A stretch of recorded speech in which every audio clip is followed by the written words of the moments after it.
kata-kata semacam hanya kuat 5 menit atau hanya tahan 2 rundi atau 10 menit langsung keluar.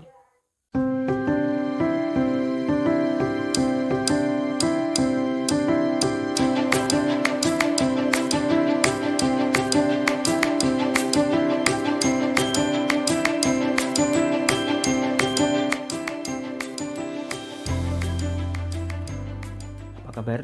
Kita ketemu lagi di acara Kata Wiwi. Minggu lalu kita sudah ngomongin seluk-beluk dunia resensi buku. Dengan patokan atau ukuran apa saja kita bisa menentukan sebuah novel bagus dan tidak bagus. Untuk episode kali ini, seperti yang saya omongkan pekan lalu, saya akan memberikan tips bagaimana menulis resensi novel yang baik. Ada 3 jenis resensi novel, yaitu resensi amatir yang dilakukan oleh para pembaca. Di atasnya ada resensi jurnalistik yang dilakukan oleh para penulis, para jurnalis, para kolumnis, dan pemuatannya diamati atau ditentukan oleh redaktur, sehingga hanya karya-karya terpilih yang akan dimuat dan mendapatkan honor, sementara yang tidak terpilih dikembalikan kepada pengirimnya.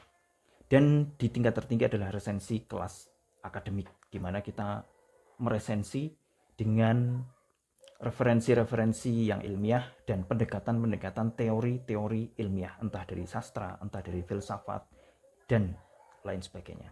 Karena saya jurnalis, mantan jurnalis, maka yang akan saya berikan adalah tips meresensi novel di level jurnalisme atau di level media massa. Kalau dulu koran, cetak koran, tabloid majalah, sekarang media online. Tulisan resensi di dunia jurnalistik masuk ke jenis tulisan artikel. Jadi kita tahu di media massa itu ada berita, ada artikel, ada opini, ada tajuk rencana. Resensi masuk ke artikel. Dan resensi ini dikategorikan sebagai resensi dikategorikan sebagai artikel yang berjenis artikel reproduksi. Reproduksi bukan membuat anak atau membuat keturunan, tapi reproduksi dari karya lain yang sudah lebih dulu ada. Dalam hal ini novel. Kalau resensi film, yang merupakan reproduksi dari film. Kalau resensi musik, album, yang merupakan reproduksi dari album musik. Tips penulisan resensi yang benar menurut kaidah-kaidah jurnalistik tentu saja adalah kita mulai dengan judul. Judul harus bagus dan menarik. Bahkan kalau saya dulu di kuliahan jurnalistik cetak, itu judul harus terdiri hanya 3 kata tok. 3 kata. Tidak seperti judul zaman sekarang yang clickbait dan judulnya itu sama panjang dengan cerpen. Judul zaman dulu pada media massa cetak 3 saja. Dan itu harus menarik, harus padat, singkat, jelas, dan harus bisa membuat pembaca penasaran. Dan kadang bahkan judul itu boleh saja tidak ada kaitannya secara langsung dengan isi tulisannya. Jadi misalnya teman-teman ingin membuat judul resensi novel dengan kata-kata semacam hanya kuat 5 menit atau hanya tahan 2 rundi atau 10 menit langsung keluar, itu boleh, karena tujuannya ya untuk membuat pembaca penasaran apa toh ini. Mengenai apa itu 5 rundi, 2 rundi, 10 menit nanti bisa dijelaskan di bagian dalam. Berikutnya yang harus menarik adalah bagian lead. Tulisannya LEAD, lead. Itu artinya bagian yang paling awal. Bagian paling awal di tulisan artikel adalah paragraf pertama persis setelah judul.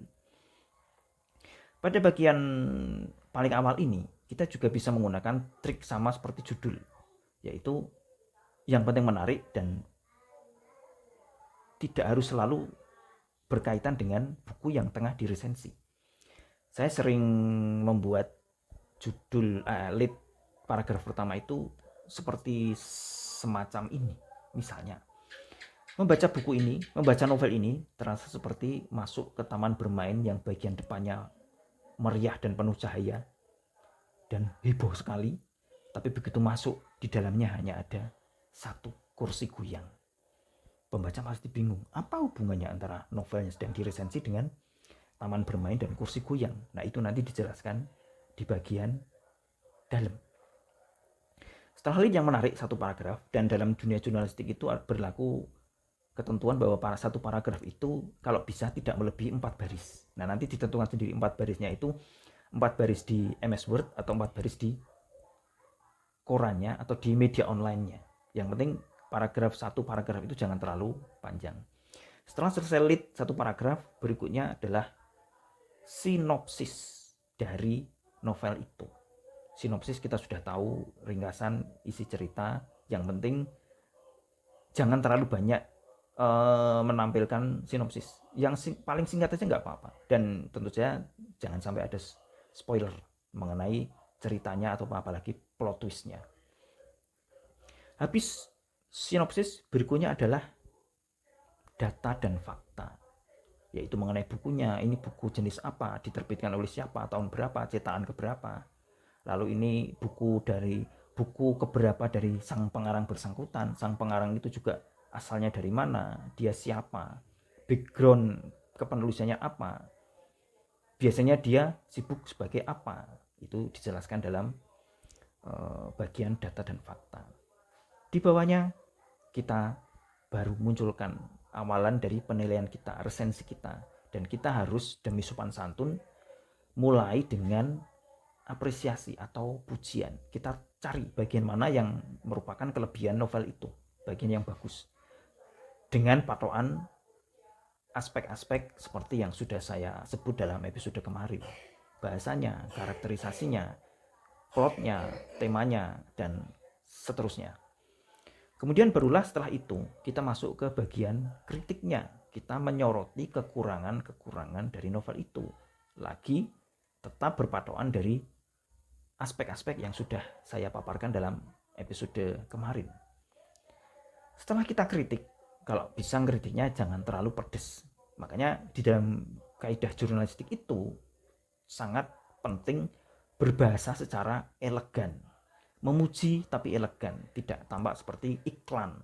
Mengkritik tapi tetap elegan. Bagaimana kita bisa membuat bahasa yang elegan? Itu datang berkat latihan. Kalau kita terbiasa menulis dengan bahasa yang baik, tertata rapi, terkendali, tidak emosional, kita pasti bisa menulis secara elegan. Termasuk ketika mengkritik, jangan menggunakan bahasa yang terlalu pedas. Seperti misalnya, better save your money, atau mending jangan beli novel ini. Novel ini nggak bagus, nggak usah dibaca. Kita tidak memakai seperti itu. Itu bukan kritik. Makanya para pengkritik itu sering terjebak ini.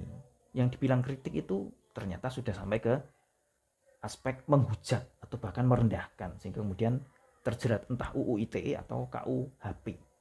Kita mengkritik tapi dengan sopan, dengan elegan, penuh etika. Ada batasan-batasannya, di mana bahasa-bahasa itu harus elegan.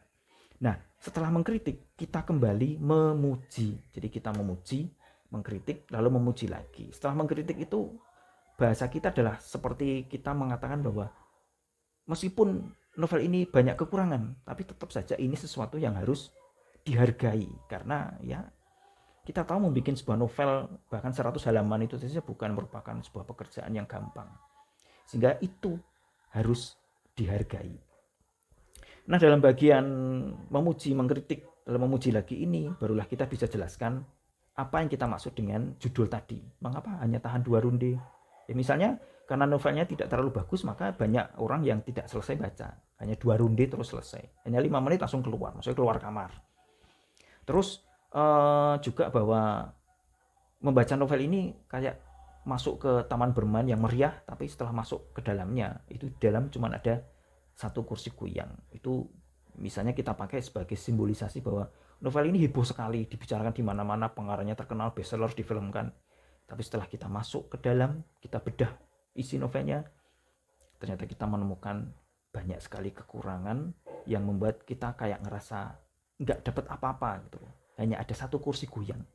Ya namanya taman bermain kan lucu kalau isinya cuma kursi goyang, berarti nggak ada isinya apa-apa sama sekali. Kalau isinya kan roller coaster, terus komedi putar, terus pesulap, terus stand-stand makanan, itu baru sebuah taman bermain. Tapi di sini kurangnya kualitas novel itu membuat kita itu berpikir kayak ini taman bermain tapi kok nggak ada isinya, nggak ada apa-apa di situ sama sekali.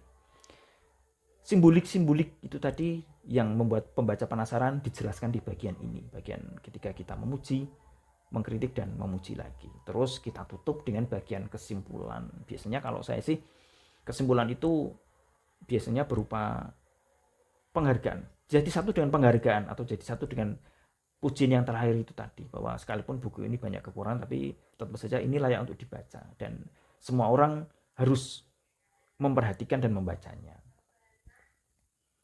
Ketika kita menulis resensi dengan urut-urutan seperti itu dan dengan bahasa yang terjaga, dengan kualitas penulisan yang baik, berhasil dari latihan yang lama, maka kemungkinan besar ketika naskah itu kita kirimkan ke media massa akan dimuat. Tapi untuk latihan, kita membuat resensi novel pendek terlebih dulu untuk kita muat di akun medsos pribadi atau di blog pribadi atau di blog komunitas yang kita bisa unggah sendiri tanpa memerlukan redaktur gatekeeper. Nanti kalau kita sudah latihan lama, kita bisa memberanikan diri mengirimkan resensi itu ke media-media massa. Sekarang masih banyak media cetak, koran, majalah, apalagi ke media online. Kalau naskah kita bagus, kita akan lolos seleksi redaktur dan ketika dimuat kita akan mendapatkan honor yang layak. Sebelum saya tutup kata WW untuk edisi kali ini, ada baiknya kita mengetahui dulu untuk apa sebenarnya yang kemarin saya ucapkan bahwa sebelum kita menulis fiksi akan lebih baik kita menulis resensi terlebih dahulu. Kita kemarin sudah membahas sisi-sisi mana saja di mana kita bisa menilai satu novel itu bagus dan tidak. Karena kita tahu itu, maka saat kita giliran menulis, kita jadi akan terpacu untuk menulis dalam koridor itu. Yang bagus dari sisi karakterisasinya itu kalau begini, yang bagus dalam sisi bahasanya kalau begini, yang bagus dalam sisi plot kalau begitu, ada plot twistnya. Nah, maka ketika kita nulis, kita berusaha untuk mengejar itu sehingga kita tidak menjadi bulan-bulanan kritik. Selain itu, dalam negara demokrasi kita tahu pemerintah diawasi rakyat lewat DPR. Nah, kalau kita menganalogikan kreator dalam hal ini novel, penulis novel sebagai pemerintah, maka ada juga rakyat yang mengawasi, yaitu para penulis resensi itu. Pemerintah ketika tahu dia diawasi, maka dia akan bekerja dengan hati-hati, tidak sembarangan. Begitu pula kita ketika sebagai kreator, maka kita karena tahu kita diawasi, kita juga akan bekerja dengan hati-hati, dengan sungguh-sungguh, mau bekerja keras, mau riset, mau belajar kebahasaan, sehingga kita tidak menghasilkan karya yang semau gue lalu nanti rawan diantemi para kritikus. Itu harus dipraktekkan teman-teman agar nanti kita tahu bagaimana cara menulis novel yang baik dan benar.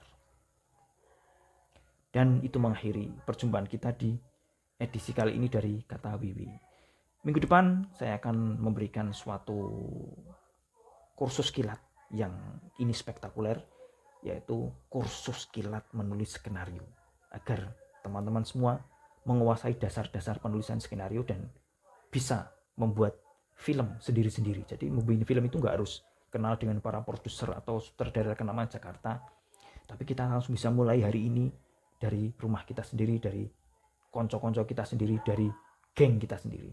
Dasarnya adalah skenario. Tunggu edisi depan dalam Kata WW tentang kursus kilat nulis skenario. Sampai ketemu lagi.